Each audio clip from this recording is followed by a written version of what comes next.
Nicole. And Yeah. not only Nicole, but Emmy Award winning Oh. Nicole, the newly Emmy Award nominee, Yeah. Nicole Kassell.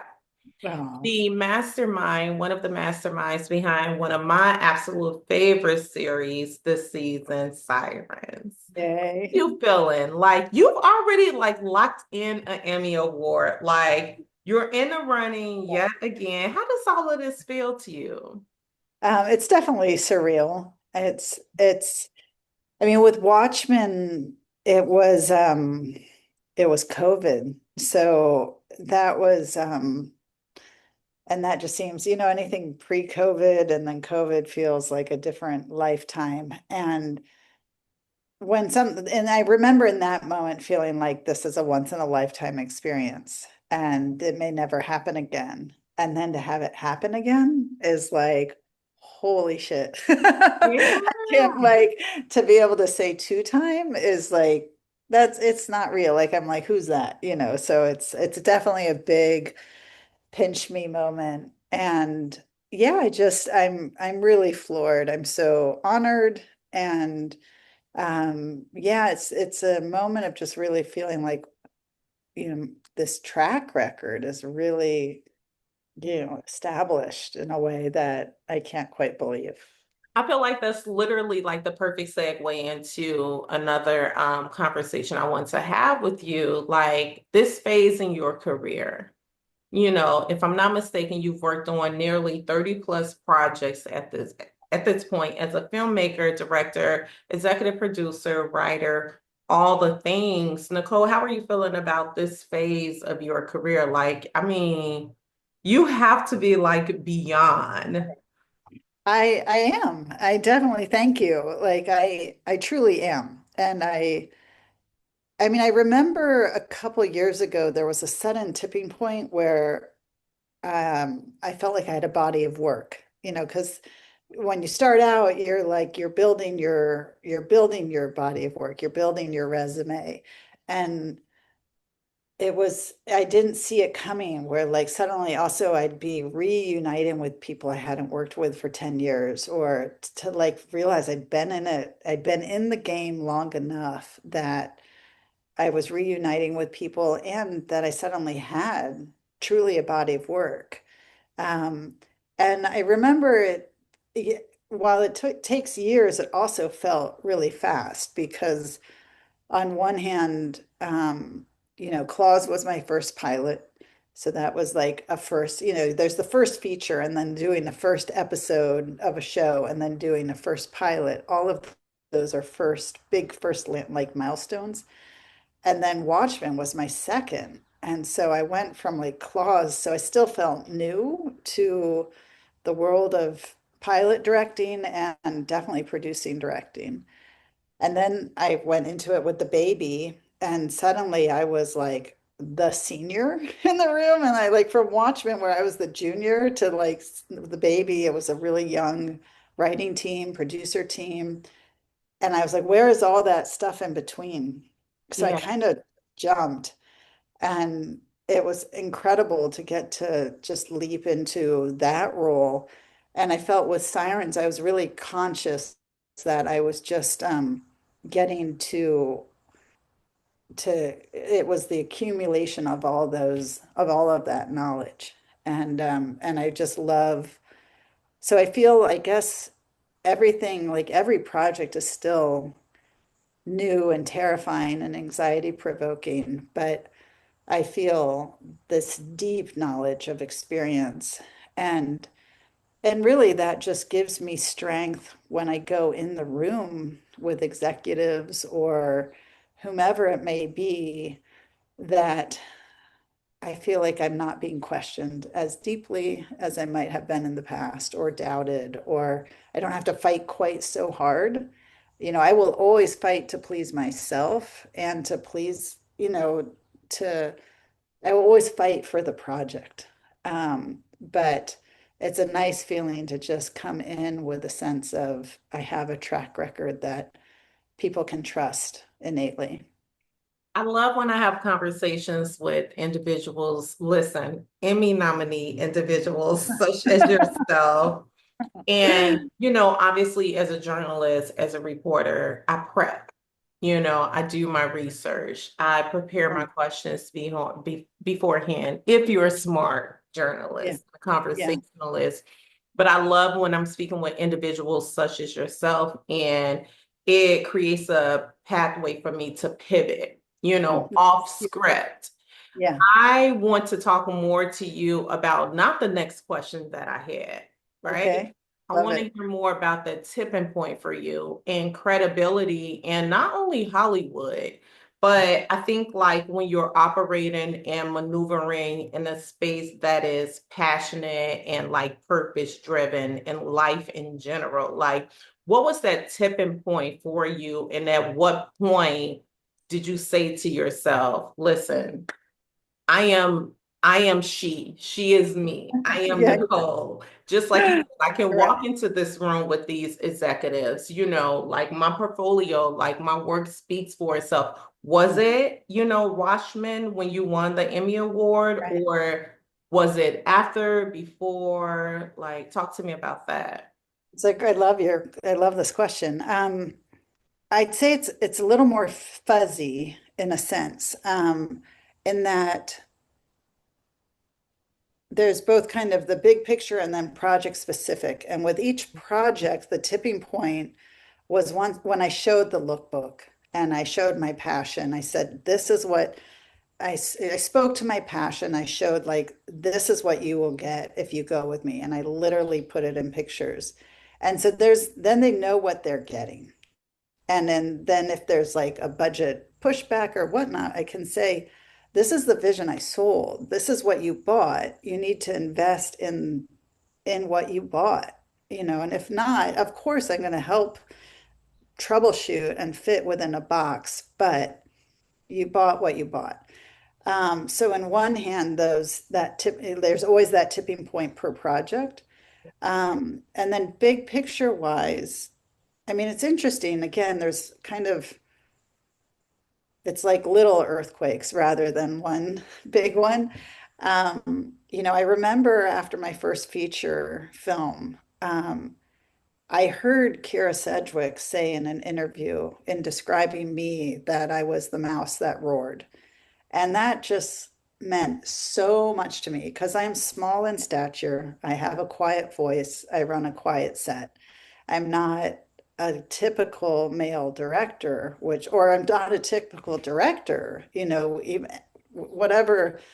One often thinks of directors as extroverts and loud and taking up a lot of space. Yeah. And that's not my style. And I felt myself having to prove kind of with every set I went on that despite this exterior and my presence, I was still fully in control. And I just, with every episode I went on, and I did that by having smart shooting plan and making my days and connecting with the actors and the crew. So constantly these little wins. Um, and often I was the only female on a slate for the show, a female director of that season. But then there was a turn, and I want to say it was before Watchmen, where there was a moment where Hollywood got kind of shamed with how few females Yeah. directors were working in television. And pretty quickly, I started not being the only one. There'd be two or three of us, and now it's unheard of. Unless a director, or it's really not looked well upon. But so that was a huge moment that just kind of happened over a year or two. I kind of turned around and I was like, I'm not the only one here, and that was really exhilarating. Um, but then Watchmen was definitely the biggest of the earthquakes in the sense that um, my TV career had been rebuilding to kind of uh, climax in Watchmen, like getting that job and then having it be so successful meant like all TV doors were open. But the really huge thing Watchmen did was it reopened the doors on the feature side too. And those had gotten closed on me after a second film that didn't do well. And I have yet to make that feature, but I'm involved in development on many and hopefully getting very close. And so I'd say, yes, Watchmen is the one that kind of got me like fully on everybody's list, and I love that. And of course, we're going to get into Sirens, the series, and the episodes in which you've directed. But personally, what is it that has like moved you and grew through you to not throw in the towel yeah. as a female director? Because of course, I'm sure you face no's, you face rejections, you face, being frowned upon in a director type of space, especially in Hollywood and filmmaking. So what is it that has driven you and ignited that fire underneath you to, keep going and not toss in a towel? Well, I think the the day I got struck by lightning of like I want to do that, just really it was literally that. Early in college, a kid showed a short film to me that he had made, and it was a lightning bolt. I was like, "You did that? People make movies? Wait, I love the arts. It's all the arts in one, and you're working together. You're not alone in a dark room or with a canvas or at the piano." And it was that I want to do that. It was just full like I want to do that. And it took years, through school and grad film, all this to get there. But that kernel of I want to do that never has gone away. And every time I go on set, or like literally, like, when we open production offices, the first day I walk in, I love nature. I'm in Vermont right now. Like, I love being outside, but when I pull up to a lot and I see the stages and I see the trucks and I hear the squawk of a walkie, like, I vibrate. And, and there's nothing like that moment when I say action. It's like it's the most Buddhist time in my life because it's like I just everything everything you've been working towards is that moment. And my job right then is to be 100% present to watch that take. And if it really is a drug, and when I talk to students or people kind of ask about going into the industry, it's like if there was anything else I could do, that would that I would want to do, I would have done it because in between those moments of directing is so much waiting and and rejection and heartbreaking moments where films don't come together for whatever reason. And there's incredible lows. Um, so the answer is like, is there the reason I still do it is there's I'm insane. And there's just nothing like it. And the only thing that really differentiates me from working and those that don't, well, not the only, but like is perseverance. I say like passion and perseverance is without those two things, you're never going to get that body of work. That's so true. So I think speaking of body of work, let's talk about Sirens in the two episodes in which you directed. Listen, this is such a fun, lively, like exciting, exhilarating project. It's one of my favorite shows like of this past season, if I can be honest with you. Thank I you. absolutely, absolutely love it. Did you enjoy like building out any particular character storyline more so than others? Like, what were some of your like highlights and most exciting, rewarding parts of this journey? Gosh, I would say honestly, it was all of them, Yeah. because I came on based on script, just the pilot script. I hadn't read. We didn't have all five. Okay. And I loved getting to kind of experience it as an audience member. You know, I knew a lot when we went into the pilot of what we were setting up, but getting to see each character be complex and human and the twists in them.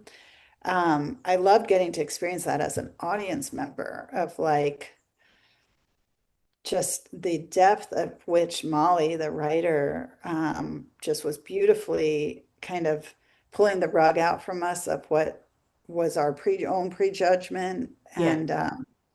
and truly humanizing everyone. But, you know, for me, you know, making me be able to walk in the shoes of so many different characters, whether it's Michaela, um, Devin, Simone, Bruce, the dad, you know, and Yeah. even Raymond, the boyfriend. And, you know, I think probably the biggest one, not the biggest, but like, you know, Kevin Bacon's like, for me, he really is the character that embodies the question of who is the siren here, you know, Yes. and I love that, you know, and so again, I love that it's such all of the women are so three-dimensional. All the characters are so three-dimensional. And you're rooting for them, you're angry at them. And for me, I really felt empathy for each of them. Yeah. And called on my own prejudgments. And you know, and I loved really coming kind of deeply thinking about, I knew I wanted to do the show based on the pilot because it was clearly grappling with sisters and female dynamics, but also touching on issues of class and power, patriarchy. And I just really love that question of like, actually, who is the siren? And in my opinion, it's the billionaire man, you know? And I agree with that. I agree with that. Nicole, listen, and correct me if I'm wrong. I believe you directed the first two episodes. Am I correct? Yes. I mean, so that's a powerhouse move, right? Mm, Because either you're going to will and lock us in as viewers or you're not. yes. Yeah. How does it feel like being that team player, amongst a group of the cinematographers, producers, executive producers, the writers, editors, the directors, so on and so forth? Right. Um, well, again, that's why I love directing, you know, just really working with Molly, the writer, on, you know, my job is to kind of download her brain into mine. So I'm servicing her story. But then also again, I'm like kind of her first set of eyes, Yeah. fresh eyes. I'm her first audience member. And I'm saying, in my opinion, if you're going to keep me watching the show after episode one or after the first 5 minutes, this is what I want to see and feel. And sorry. And let me just turn that off. Oh, you're fine.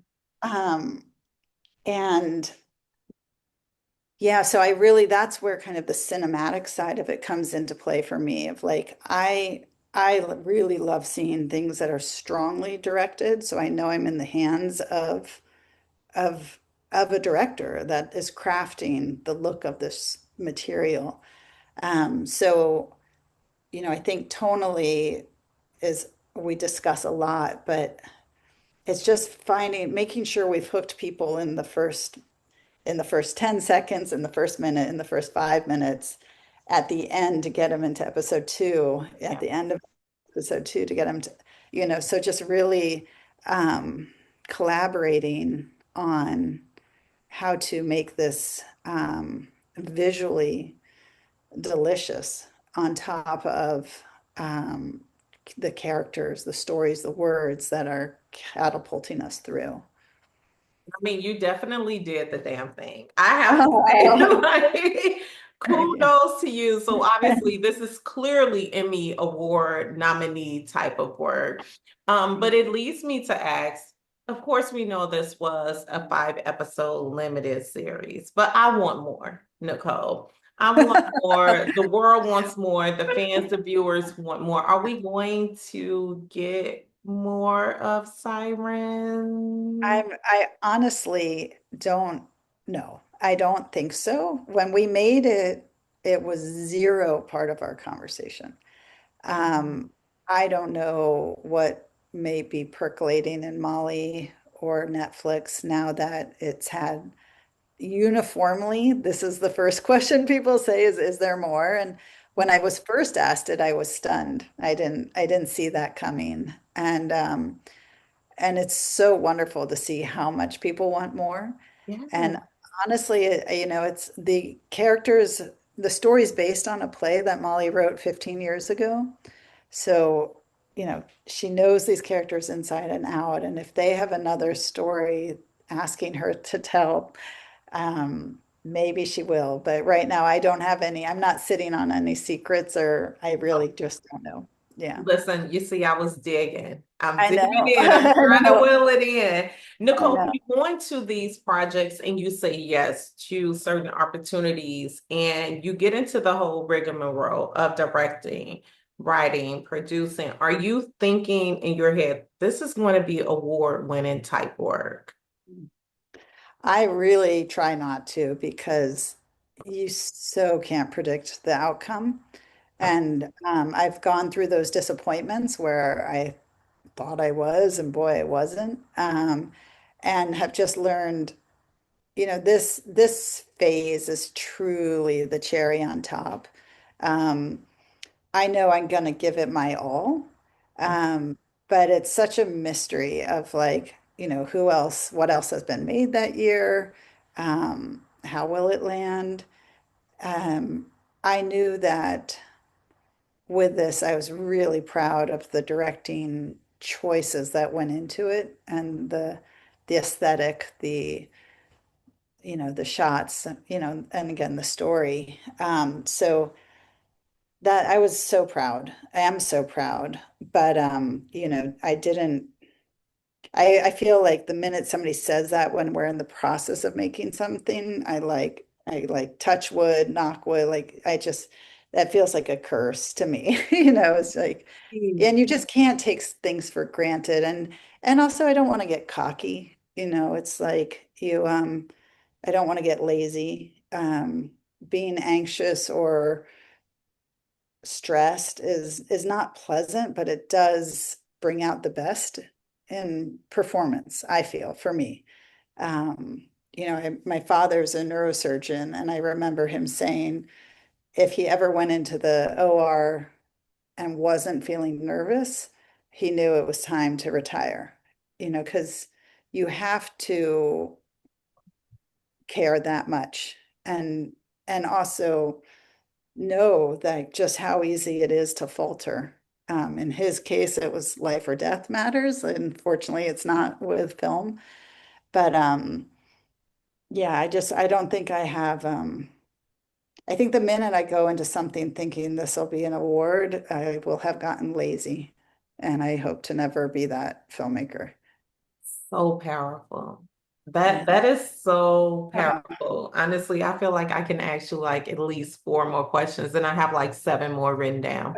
And I know our time is coming to a close, but it's so interesting because I talk to people all day, mm, like all day, every day, but yet every conversation, obviously there is naturally a bit of nervousness, slight sure. Yeah. anxiety. So according to your father and the way that you perceive things as well. Like that nervousness is not always a bad thing.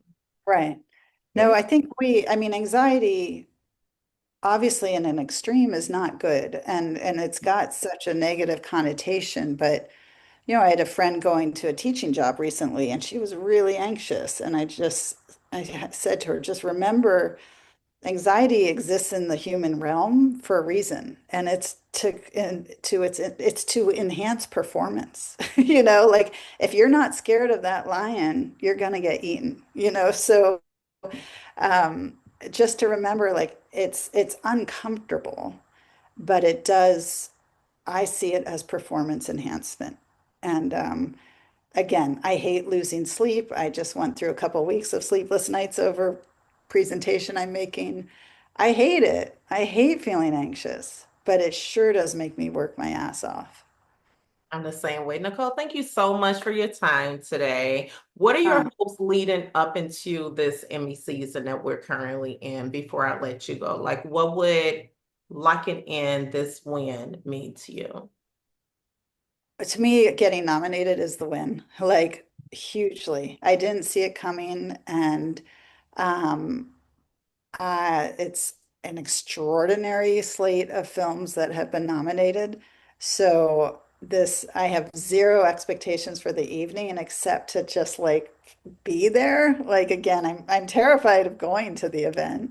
Um, and that's where, it will be my first time getting to go in person because Watchmen, we were sitting on a couch. Yeah. So I just am trying to be like just along for the ride and Mm, happy to support the show, as much as I can. And like, thank you for doing this because to me, that's getting to support the project, the film, get more eyes on it. And trying like I hope it has long legs and sticks around, which it has so far. So that's been amazing. definitely has. Congratulations on all of your amazing work. Congrats on your Emmy Award nomination. And So I'll see much. you at the Emmys in the coming weeks, Oh, I Nicole. can't wait. That will be Thank, so great. yes. Thank you so much for making time to chat with me today. Thank you. Thank you. Bye-bye.